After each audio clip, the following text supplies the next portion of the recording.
Kiko, como é conhecido intimamente, é engenheiro civil graduado pela PUC Campinas, São Paulo, com MBA em Gestão Empresarial pela Fundação Getúlio Vargas e especialização em Gestão de Conflitos.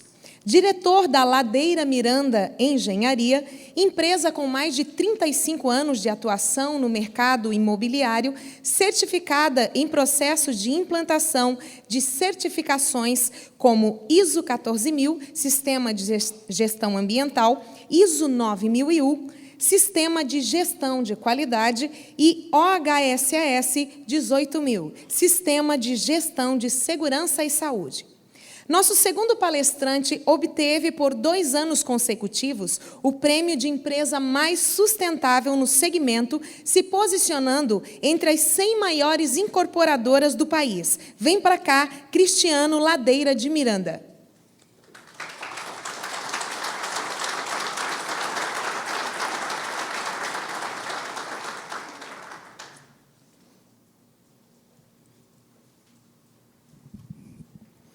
Boa tarde a todos. É uma alegria estar aqui com vocês nessa tarde. Entendo ser uma das conferências ou projetos dos mais relevantes no tempo que nós vivemos. Eu sou de Taubaté, como foi dito, e nós estamos tendo uma conferência nesse exato momento na nossa cidade, e eu fiz questão de sair, vim até aqui, e eu peço até perdão, eu vou precisar terminar a palestra e voltar para Taubaté. Mas eu falei para o Jackson que não abria mão de estar aqui, porque entendo o quão relevante é um encontro como esse nos dias que nós vivemos. Eu não sei como que a gente vai fazer com o slide, eu vou pedindo, eles vão passando, pode ser? Ou você tem? Então tá bom, então vamos lá. O slide número 1, eu queria me apresentar rapidamente, como foi falado. Nós vamos falar sobre sustentabilidade holística, uma visão um pouco mais ampla do tema sustentabilidade. Como foi explicado, eu sou engenheiro civil, tenho uma especialização em gestão empresarial, mas em virtude da área que atuei na construção civil, acabei me especializando muito no assunto sustentabilidade. Por alguns anos, quando ainda existia o Banco Real, que foi adquirido pelo Banco Santander, o presidente, o CEO do banco, Fábio Barbosa, me convidou para que começasse a dar palestras para todos os clientes de âmbito nacional do Banco Real a respeito do tema sustentabilidade. Como que uma empresa do interior de São Paulo consegue aplicar práticas sustentáveis com mais eficiência que as grandes gigantes do setor de construção civil? Isso acabou me respaldando em autoridade, e eu vou explicar para vocês o que havia na nossa empresa de diferente para que esse assunto não se tornasse algo teórico, mas uma realidade aplicada na prática.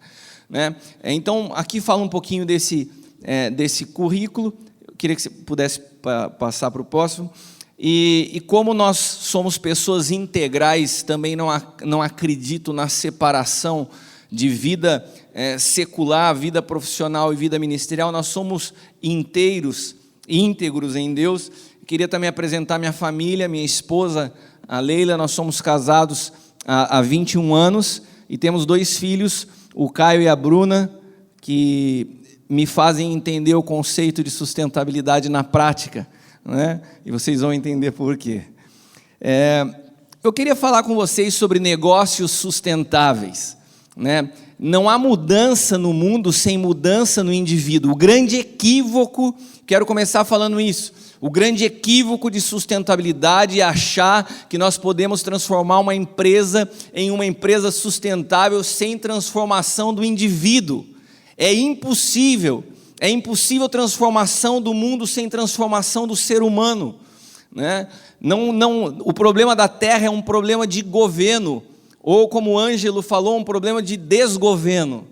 É interessante que o primeiro ponto que eu coloquei aqui, quando nós remetemos a definição de sustentabilidade, eu acho que pulamos, não, é esse mesmo, pode deixar aqui. Quando a gente vai para a definição da Comissão Mundial de Meio Ambiente, queria que vocês acompanhassem aqui comigo.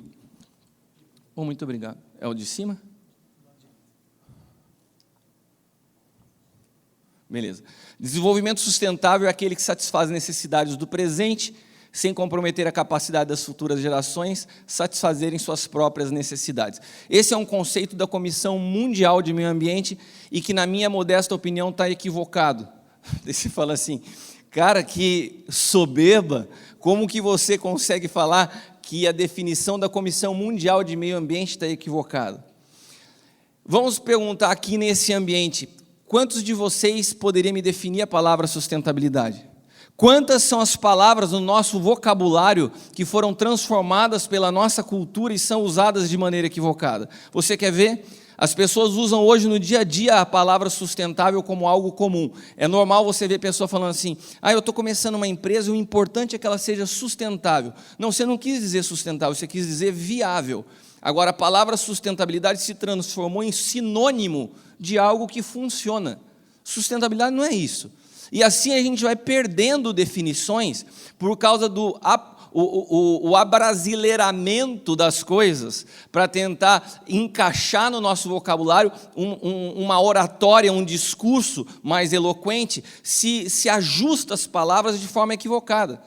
Você não pode falar de uma igreja que é sustentável pelo fato de que ela é uma igreja viável. Você não pode falar de uma padaria sustentável porque ela é uma padaria que paga suas contas. Não, isso não é sustentável, isso é viável. Outra coisa, as pessoas falam assim, me fale sobre sustentabilidade. Sustentabilidade está ligado ao meio ambiente. Como se, quando se fala de sustentabilidade, a gente se remete aos ecochatos, aos caras que querem abraçar o macaco prego, vamos defender a tartaruga, e a gente acha que sustentabilidade é cuidar do meio ambiente. Daí tem uma outra classe de pessoas que acha que entende de sustentabilidade e fala assim, não, eu conheço uma visão mais ampla de sustentabilidade. Sustentabilidade é quando eu estou apoiado em 3 pilares, social, econômico e ambiental. Essa é uma também definição que é muito utilizada. Por que eu estou falando tudo isso? Porque todas essas definições estão limitadas, estão equivocadas. E nós vamos perceber, nos 30 minutos que nós temos, que sustentabilidade é um tema espiritual e um tema extremamente relevante para aquilo que nós estamos propondo na transformação da maneira de fazer negócios numa sociedade. Não só negócios, poderíamos falar da maneira de fazer política numa nação. Tudo está ligado a um assunto que nós desconhecemos na sua raiz, na sua definição. Então, quando eu pego uma definição da Comissão Mundial e falo que está equivocada, por que eu falo que está equivocada? Porque ela é limitada. O conceito é correto, mas possui 2 limitações básicas. Quais são elas? Primeiro, é antropocêntrico. Quando eu falo assim, é preocupar com as próximas gerações, eu estou vendo um viés da sustentabilidade. Só considera o ser humano, só que Deus deu ao homem o governo do planeta. Quando nós começamos a olhar somente o ser humano, nós temos uma tendência de nos tornar humanistas. Agora, quando eu consigo enxergar o todo, eu começo a ter uma visão ampla daquele que criou todas as coisas e delegou ao homem a responsabilidade de governo sobre a face da terra. Então, quando você olha para a terra e fala assim, por que estão acontecendo tantos problemas? E as pessoas que são mais céticas falam assim, cadê Deus nisso? E Deus responde lá de cima, cadê você que eu coloquei para governar essa bagunça? Porque a responsabilidade é um desgoverno, e esse desgoverno tem a omissão de uma pessoa, que é a igreja. Porque quando Deus olha sobre a face da terra, a igreja é uma pessoa, o corpo de Cristo. Deus não olha as denominações, Deus não olha as divisões.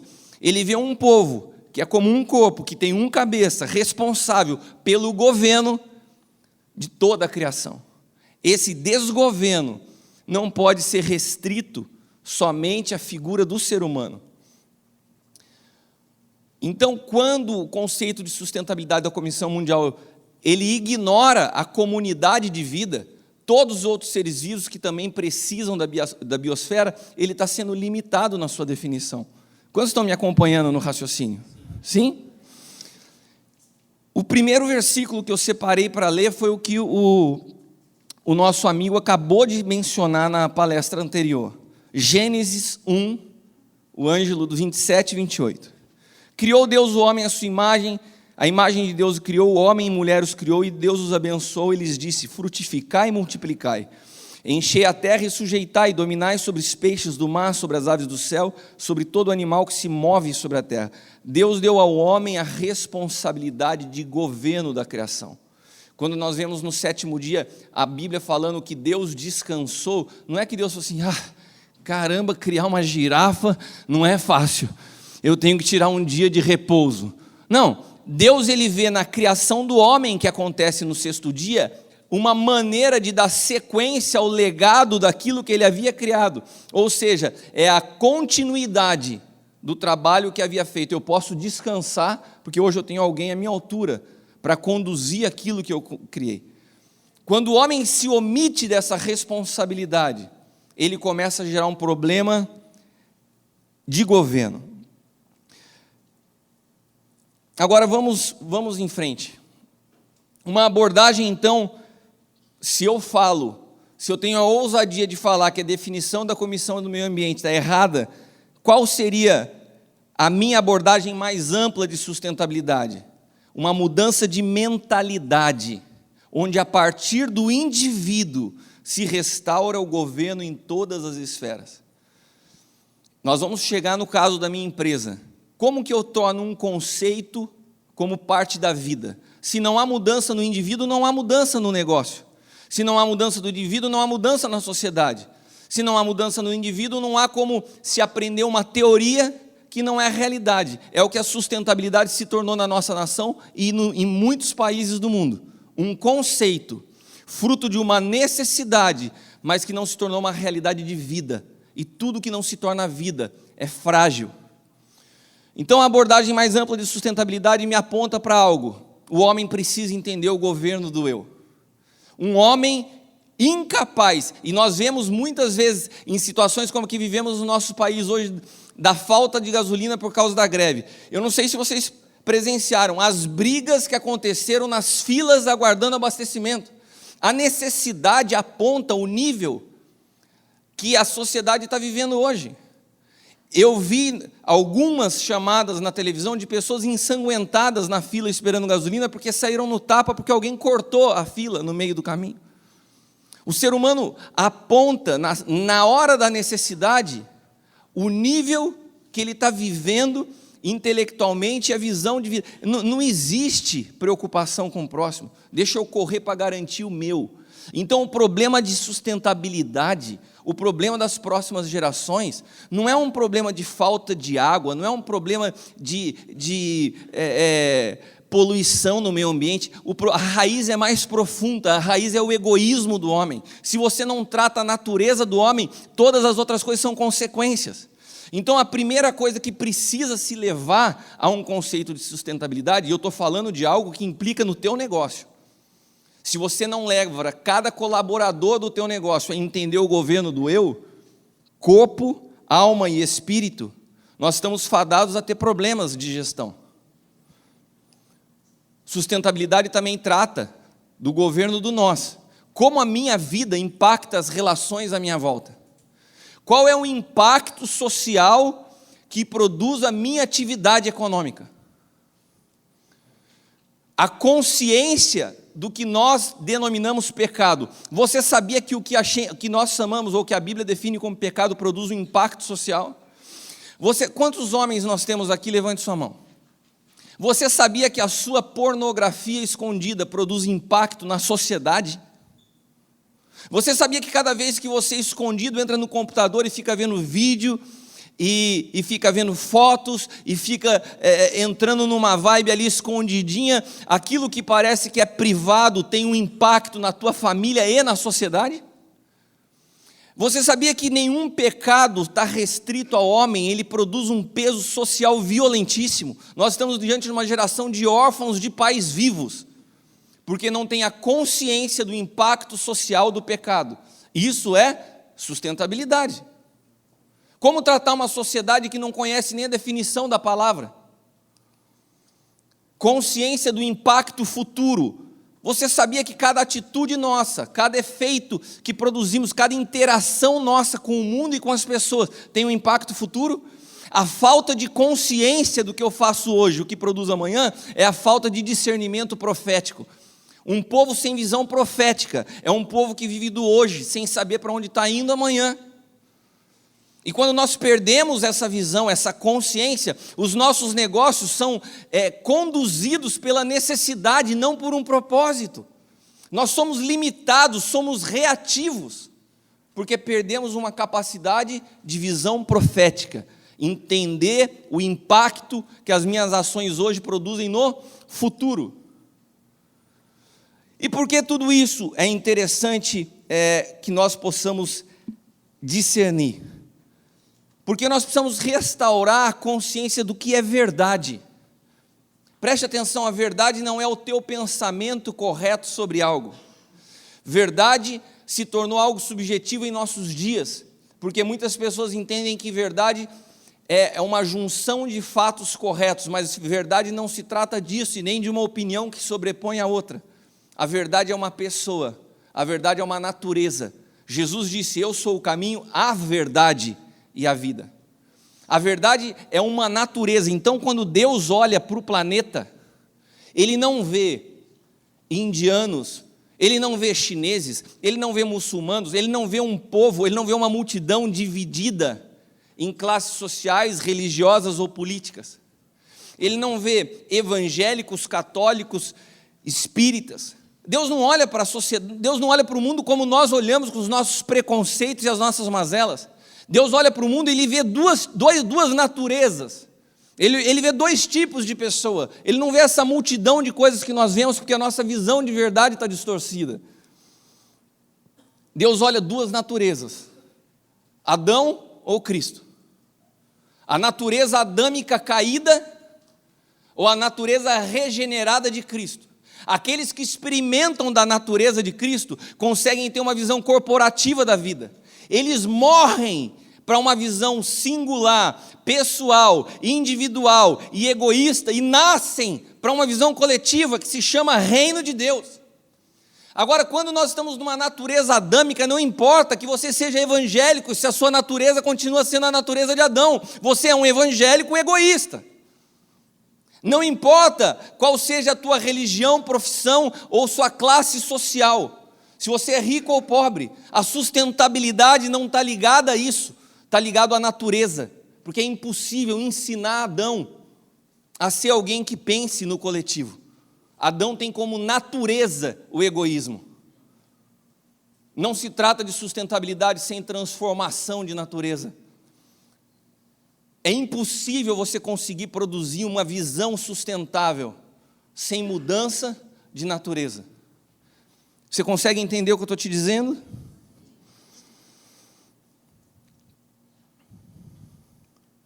E o que isso tem a ver com sustentabilidade? Se a concepção da Comissão Mundial tem a ver com uma visão de futuro, com uma capacidade de deixar legado para as próximas gerações, como fazer isso sem estar em Cristo? E estar em Cristo é diferente de se dizer cristão. Nós não estamos falando do cristianismo como um evangelho de melhora de vida. Deus abençoe a minha vida ministerial. Deus abençoe a minha empresa. Deus faça prosperar os meus negócios. Meu irmão, isso não é Deus, isso é um pai de santo. Agora, se você quer entender uma visão correta, profunda e sustentável do evangelho, nós estamos falando de enxergar o mundo através da ótica e da mente de Cristo. É completamente diferente. Nesse aspecto, o evangelho não se trata de uma melhora de vida, se trata da disposição de abrir mão da minha vida, do meu individualismo, para viver por um propósito maior do que eu. Eu exponho a minha vida por um propósito maior do que eu. E daí, o convite ao evangelho fica diferente. Quantos estão dispostos a abrir mão da sua vida? Quantos estão dispostos a abrir mão do lucro pelo lucro? Quando se fala de empresários, é fácil falar para isso para quem está começando e para quem tem uma empresa produtiva, lucrativa e egoísta. Você abriria a mão para implantar uma PLR, um processo de distribuição de lucros e resultados na sua empresa com aqueles que te ajudaram a crescer? Por quê? Se a natureza está em Adão, não existe sentido nisso. E é por isso que a nossa sociedade não é transformada. Aumentamos os números de evangélicos a cada ano em milhares. E a sociedade está cada dia pior. Nós viemos de uma origem, como disse muito bem o Ângelo, que nós criticávamos muito a Israel quando falava, como pode um povo tão cabeça dura? Saiu do Egito para uma viagem de 11 dias, e porque eram tão obstinados e tão cabeça dura, demoraram 40 anos.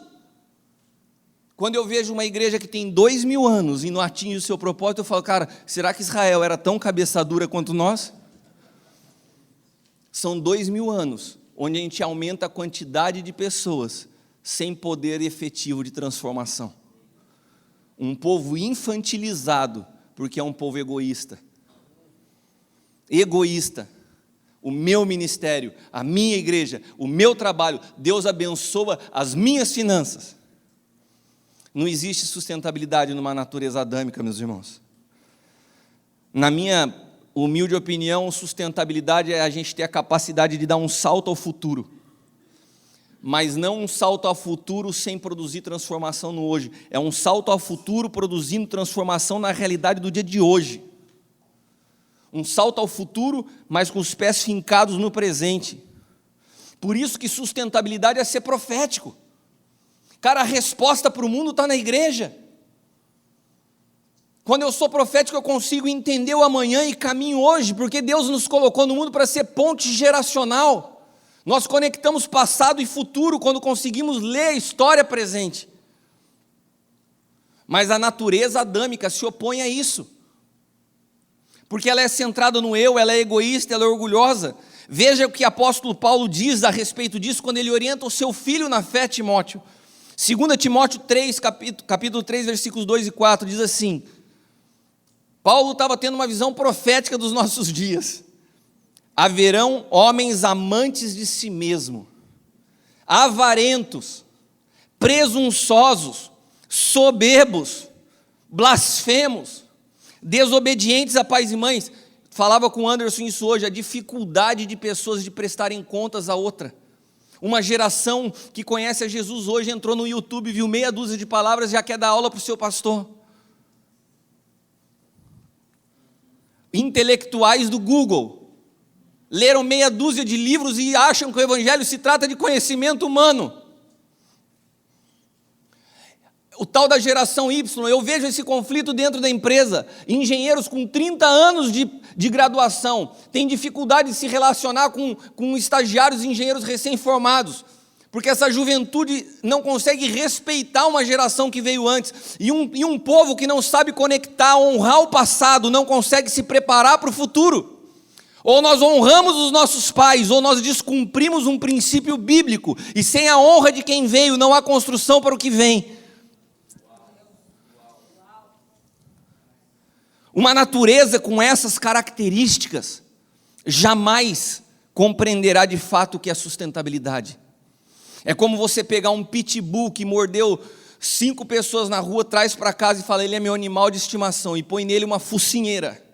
E sai com aquele cachorrinho, belezinha, com aquela cara de capeta que o pitbull tem, e fala assim, agora ele está sob controle, porque ele tem uma focinheira. O evangelho para algumas pessoas é apenas uma focinheira, uma tentativa frustrada de domesticar o homem exterior. Não tem como domesticar o homem exterior se o teu interior não é transformado. E se não tem transformação no interior, não tem transformação de sociedade. Não tem transformação na maneira de fazer negócios. Eu sempre vou visar a mim mesmo. E essa natureza egoísta é só o reflexo que nós vemos hoje na Câmara dos Deputados e na política desse país. É o reflexo de quem nós somos como igreja. O meu ministério, as minhas coisas, os meus bens, as minhas posses. Sabe o que Paulo, quando escreve ao Timóteo, ele fala? 2 Timóteo 3,7, esse versículo você deve anotar, porque isso é muito sério nos dias que vivemos. Que aprendem, e está falando de uma geração, que aprende sempre e nunca pode chegar ao conhecimento da verdade. Nós estamos em dias onde o que mais acontece é a era da informação. Uma geração que aprende, nunca chega ao conhecimento da verdade. Porque a verdade não se alcança através de conhecimento humano, mas se alcança com a disposição de se render e abrir mão do seu eu, para que Cristo seja tudo em todos. Uma nova sociedade exige um novo jeito de fazer negócios. Eu tenho muita esperança no projeto GPS, mas muita. Tenho falado isso com o Jackson, e não é um discurso, eu estou empenhado a dedicar parte da minha vida por esse projeto. Acredito no que está acontecendo aqui. Porque se nós queremos uma nova sociedade, nós precisamos, como igreja, começar a influenciar na maneira de fazer negócios. E a maneira de fazer negócios tem que ser transformada de dentro para fora. Não são técnicas de coaching que vão mudar a igreja, mas são as técnicas do Espírito que vão transformar os coachings.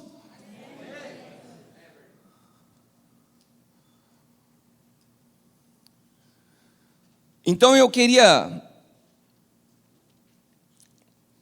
entender, juntamente com vocês, alguns passos para que nós possamos de forma prática implantar o que eu estou falando. E primeira coisa, entender que em Cristo o trabalho foi redimido. Você sabe aonde nasceu o trabalho? Aonde nasceu o trabalho? Da onde surgiu o trabalho? Quantos aqui trabalham? Melhor. Uma pergunta mais fácil de responder. Apesar que você pode estar desempregado também, não tem problema. O trabalho nasceu de um propósito ou nasceu de uma consequência? Consequência do quê? Então nós poderíamos dizer que o trabalho nasceu do pecado? Sim, podemos. O trabalho é uma consequência do pecado, porque o homem caiu, agora vai trabalhar. Eu quero redefinir com você algumas coisas. Eu não estou falando contra o trabalho ocupação, eu estou falando contra o trabalho suprimento de necessidade. O suprir a necessidade através do esforço humano é uma consequência da queda. Daí a pergunta é outra: Deus deu ao homem trabalho ou governo? Governo. E governo por um propósito.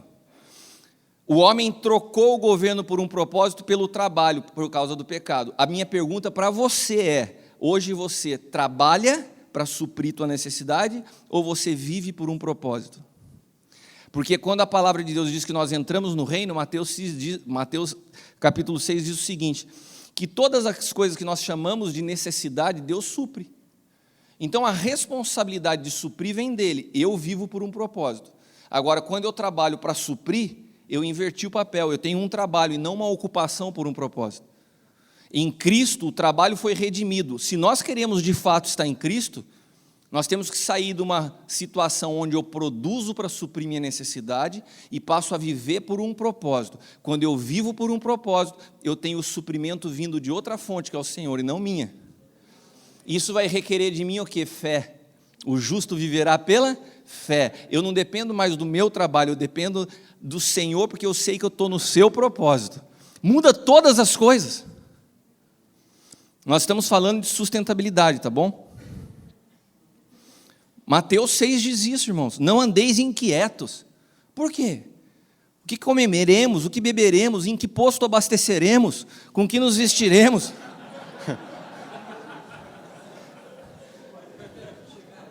O nosso Pai, Ele conhece cada uma das nossas necessidades. O teu trabalho hoje é para suprir tua necessidade? Então você está fora daquilo que é propósito. O que você faz, a tua empresa nasceu para produzir um legado e uma transformação? Não, a minha empresa visa somente o lucro para eu manter minha família. Você está errado. Sinto te dizer isso. Nós estamos aqui para reformar alguns conceitos. Nós precisamos nos tornar pessoas sustentáveis. E com isso eu termino. Governe através de uma visão holística, pensando no todo e não em você. Pode dizer amém a isso? Amém. Seja uma ponte geracional e não um precipício. As coisas não podem parar em você, elas têm que seguir. Há um rio fluindo e alguns de nós nos transformamos em verdadeiras barreiras ao fluir desse rio. As coisas param em nós. Olha para quem está do teu lado e fala, não se trata de você.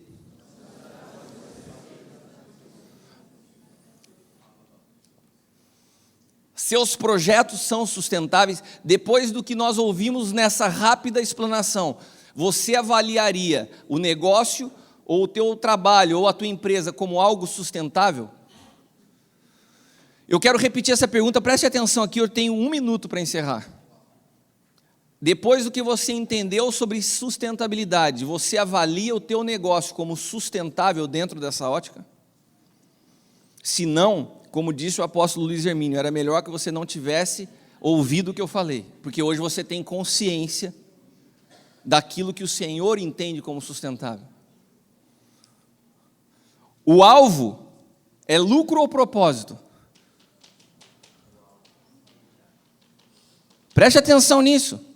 É duro para nós empresários entendermos isso. O alvo é lucro ou propósito? Seus projetos produzem transformação e deixam legado? Eu quero falar rapidamente, agora vai dar rapidamente mesmo. Tem um princípio do Starbucks que se chama LATTE, L-A-T-T-E. Listen, Acknowledge, Take Action e Thank, Explain. É uma letrinha que eles fizeram de atendimento ao cliente. O que é isso? Se dá algum problema com o cliente no Starbucks, listen, reconheça a reclamação, ouça ele, acknowledge, tome uma atitude para resolver o problema. Depois agradeça e explique. Sabe o LATTE, o que é para o Starbucks? É o que nós estamos falando aqui, abrir os nossos olhos para o próximo. O Evangelho ele tem respostas que às vezes a gente não imagina. Sustentabilidade é eu conseguir enxergar o próximo. Aquilo que a gente fala da excelência do tratamento ao cliente, encantar o cliente, é uma visão sustentável. A sustentabilidade tem que ser vida e não um conceito. Eu concluo falando do que aconteceu na minha empresa. Você sabe o que fez da nossa construtora na cidade de Taubaté se tornar, por 2 anos consecutivos, a empresa mais sustentável do setor, competindo com gigantes como Cyrela e MRV? Foi porque sustentabilidade na minha vida se tornou realidade no meu interior. Eu não falava de um conceito, eu impartia a minha vida com cada pessoa que convivia comigo. E isso se tornou realidade na vida de cada colaborador. Quando isso se torna vida, um menininho pode derrotar um gigante. Então, o que nós precisamos nesse momento da história que vivemos, é que os nossos conceitos, os nossos livros, se tornem, na verdade, uma realidade prática de transformação no homem interior. Se aquilo que nós temos como realidade interior se manifestar, nós temos sim condições de produzir transformação no mundo. Eu queria agradecer a todos, foi uma honra estar aqui com vocês nessa tarde, Deus os abençoe.